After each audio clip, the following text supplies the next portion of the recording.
I hardly know what to tell you about the next half hour, except that it has been reported as true by those to whom it happened. It has been investigated, and no one, as yet, has been able to explain it or disprove it.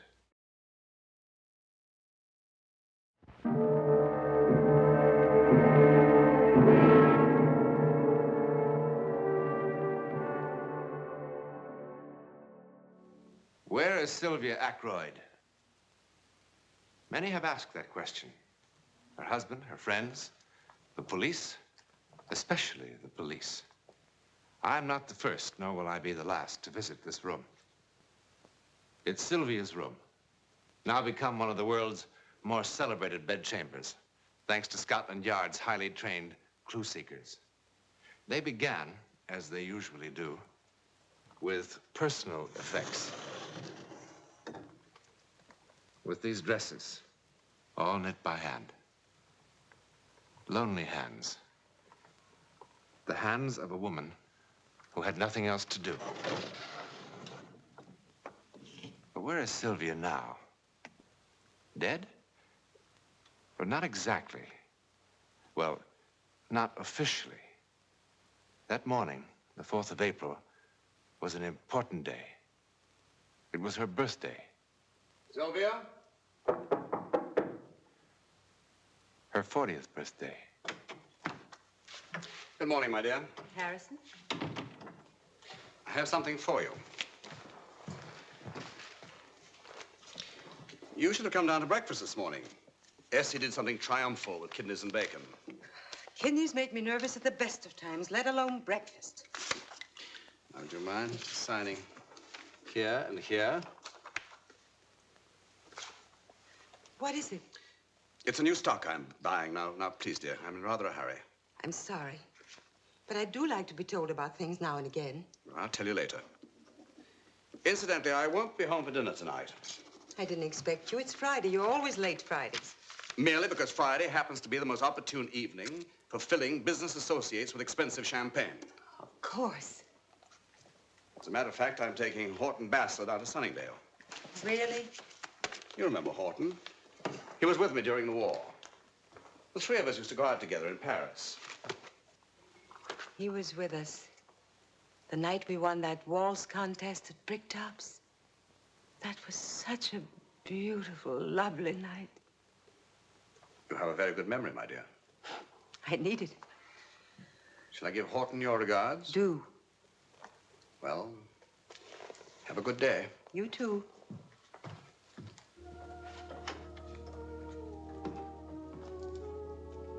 Good day. A good day. What is a good day?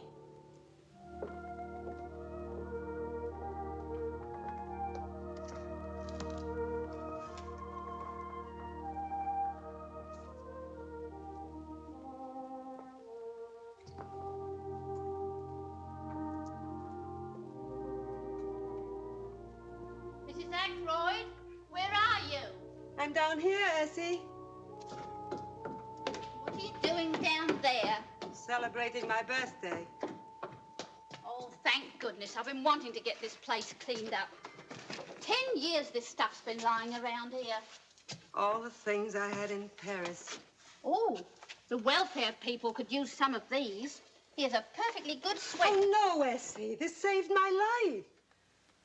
You didn't have any heat during the occupation. Oh, living in the past when them things could keep some poor kid warm. Oh, Essie, look. Our transmitter. We used to send messages on that across the channel, and you don't know Don't. how I... You know, we really should send some of these things to the hospital. My diploma from the Sorbonne before the war. What's all this? Oh, Essie. Madame Soulon and I made these the day the Allies marched into Paris. We dyed little strips of rags with red and blue ink, and oh, we waved them and waved them as the boys came marching up the Champs-Élysées the day I met Harrison. Oh, Essie, it was so exciting. Well, it's over now. Here, Yes, it certainly is. It's hard to believe it was even me. What's this? A game for young and old. Oh, well, that can go to the hospital. There's room in there for some of these clothes. No, Essie. Well, what is it? Jeremy. Jeremy. Jeremy.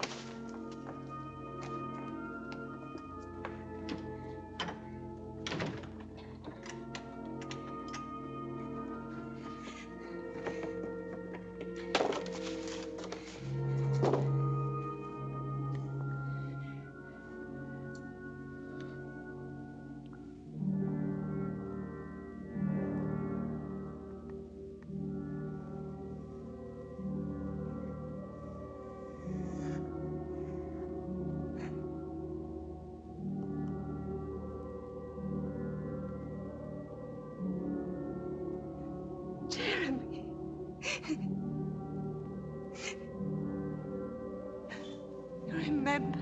You remembered today. Oh, bless you. I needed it so much. Jeremy, Jeremy, Jeremy.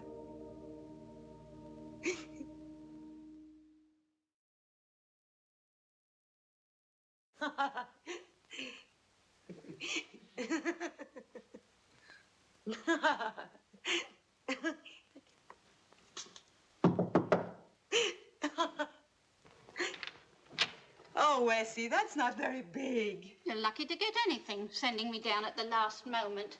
3 shops I had to go to for enough candles. And I got lamb chops for your dinner. Wonderful. Wonderful.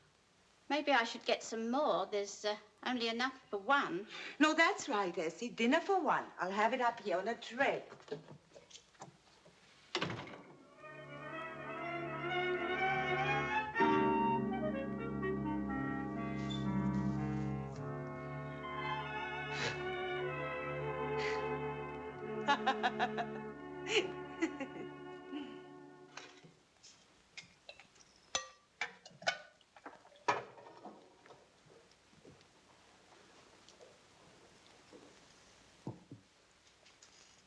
Sir?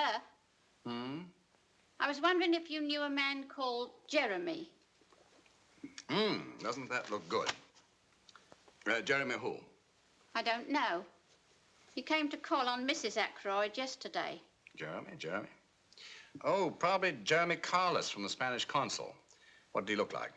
Oh, I didn't see him. He came when I was down at the shops. Mrs. Ackroyd asked me to get her a birthday cake, and it was when I got back. Oh, was it her birthday? Heavens, Essie, why didn't you remind me?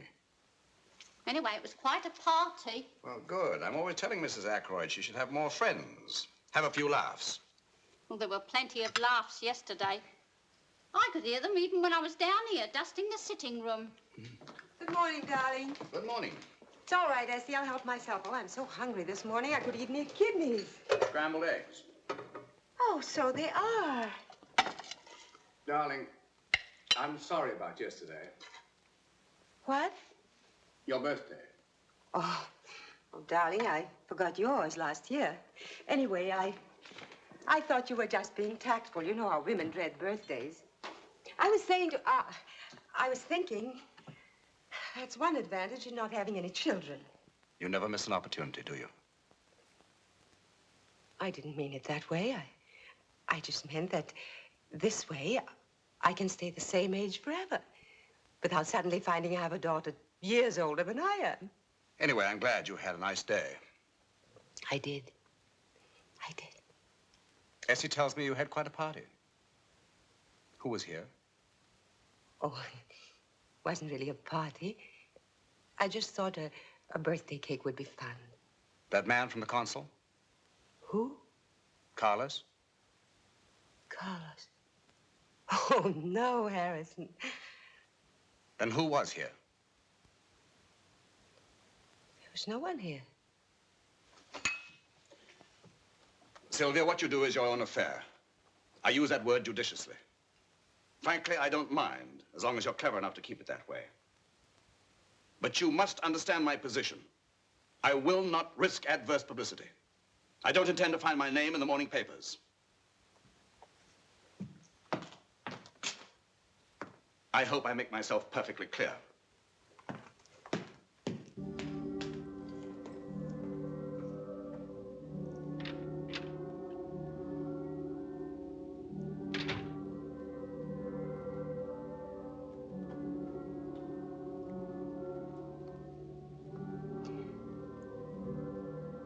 Jeremy? You know, Harrison thought I... Oh, Jeremy.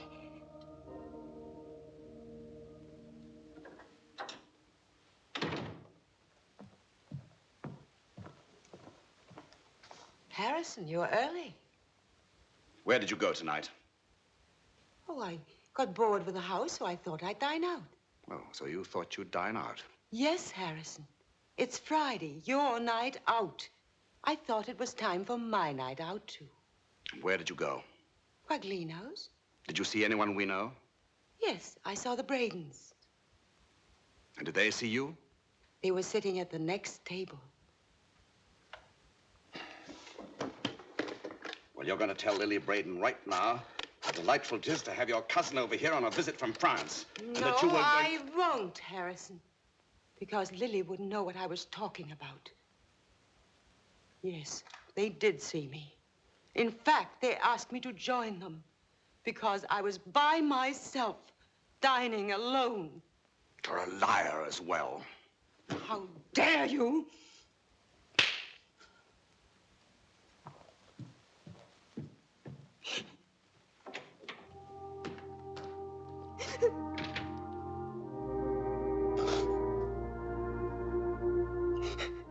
Now, what about this afternoon? Oh, I haven't had time to type it up yet, sir. Here you are. Let's see. 12:30 cold lobster and salad at the Dover Butchery. 1:15 proceeded along Dover Street to Bailey's Gallery in the Prince's Arcade. Made purchase of 4 pictures. Did you see what they were? Well, without getting too close, sir, they look like military prints. Soldiers in different kinds of old-fashioned uniforms. Yes. 1:40 took taxi along to the Leicester Square Cinema. American musical starring Sid Charisse and G. Did she meet anyone? Not today, sir. And Mrs. Ackroyd left the cinema about 4:25 and took a taxi home. No visit to the museum today? No, not today, sir.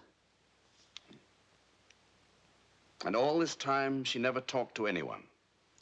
Well, not to anyone, sir. What do you mean? Well, when she thought no one was looking, she talked a lot, sir.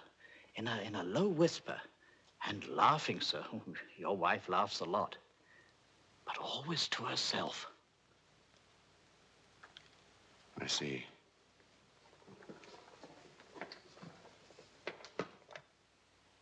Jeremy, why can't I see you? Oh, you're always saying one day, one day. It's maddening. Jeremy, come over here to the piano. This little figurine. See if you can move it. It's not ridiculous. Well, then show me. Push it over, please, Jeremy.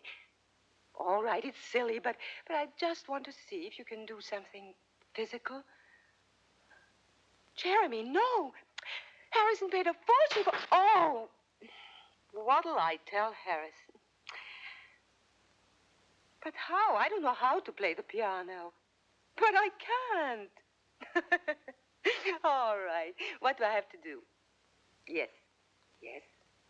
I can feel your hands on mine. Jeremy. That's beautiful. Look at my fingers. You never told me you could play like this. Jeremy, please let me see you just once. I'll do anything. Yes, what? I promise. This afternoon, I'll go to Hartnell's and buy the giddiest thing I can find. will? Honestly? Now, Jeremy, don't tease me. I couldn't bear it if you... When? Jeremy, tonight. What time? Oh, Jeremy, I want to know how tall you are and the color of your eyes and what you look like when you laugh. Turn that off. How could you? How could you? How could you spy on me? How could you? How could you?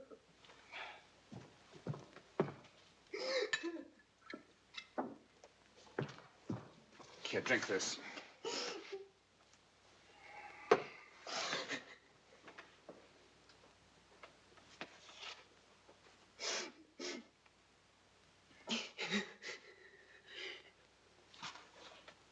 It's pathetic, isn't it?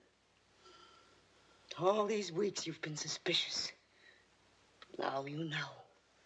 I do have a friend. Now you know why I couldn't tell you about him.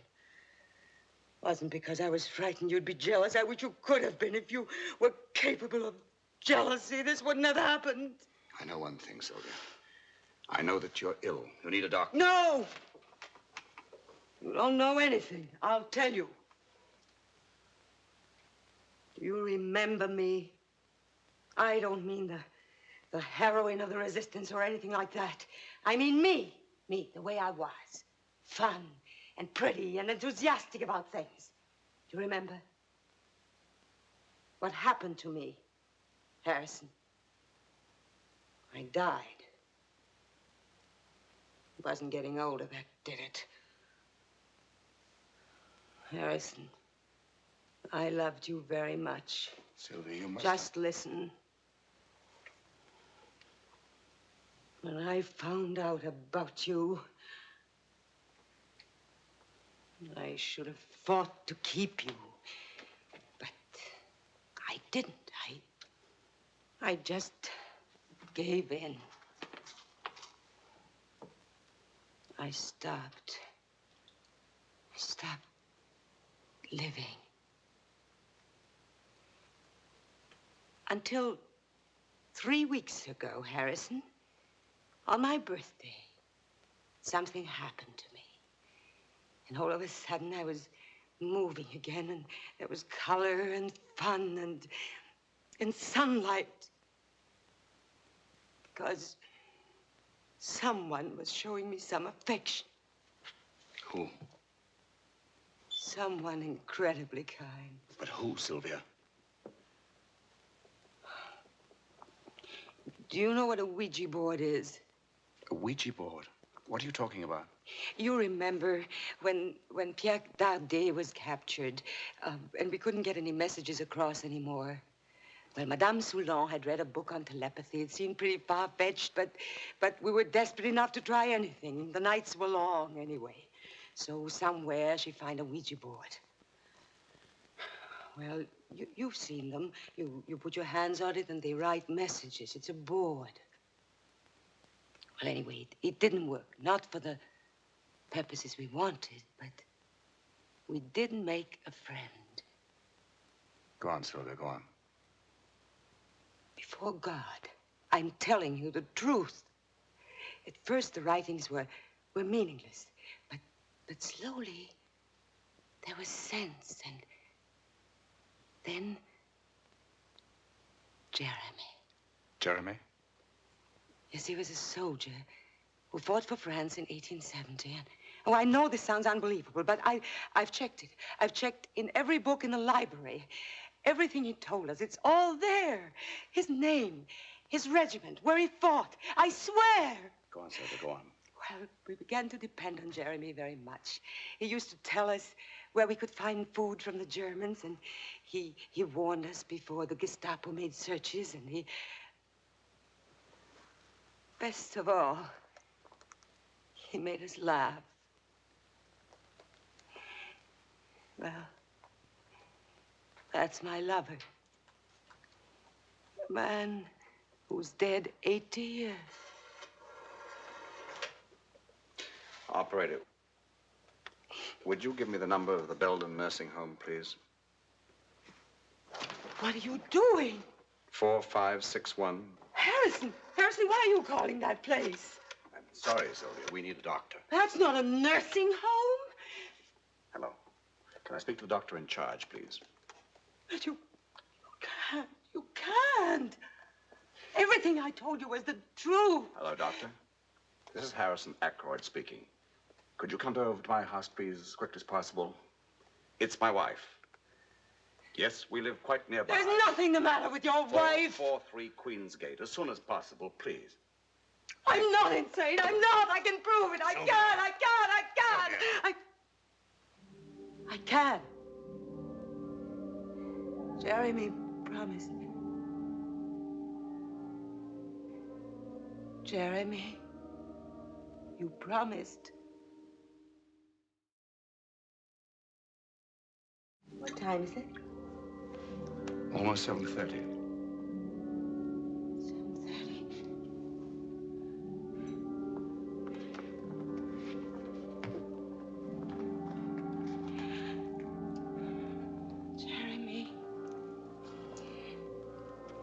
Jeremy, please. I need you.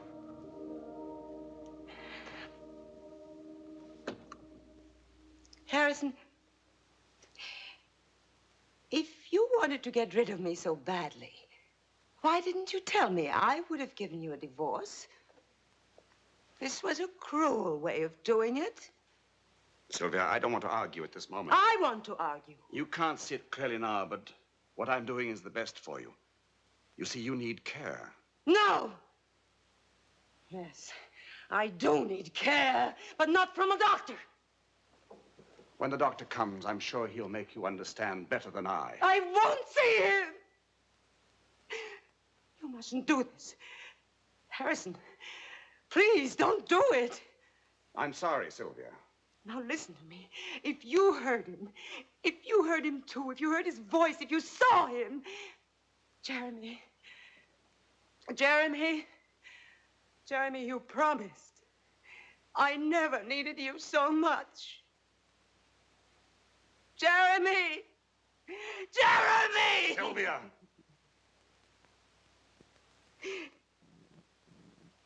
Harrison, the tape recorder. The piano. Now, you know I can't play the piano, Harrison, but you heard me play it on the tape recorder. That was Jeremy. If I can do it now, Jeremy, help me. Help me. Help me. Sir, the doctor's here. Doctor, I'm Harrison Ackroyd. That is my wife. You can trust me. You'll be happy where you're going. Come on now.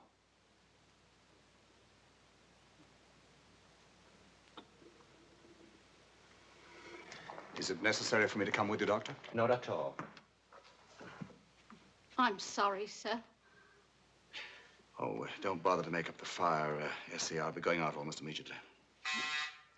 Oh, I hope the doctor's not having any trouble.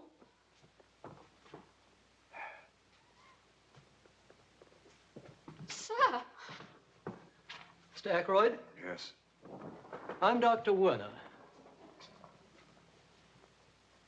Who? Werner. We talked earlier on the telephone. From the hospital. I've come for your wife. Where is she, Mr. Ackroyd? Where is she? When she left this house, Sylvia Ackroyd joined that bizarre band of human beings who have simply vanished from this earth. Finally, utterly. It would be nice to believe that Jeremy did keep his promise. He told her she'd be happy where she was going, wherever that may be. In a moment, a word about next week's story. Next week, we will take you beyond the gay, grinning face of the circus into the very private world of the flying Petruccios, aerialists unsurpassed, and a nightmarish performance for which no tickets were ever sold.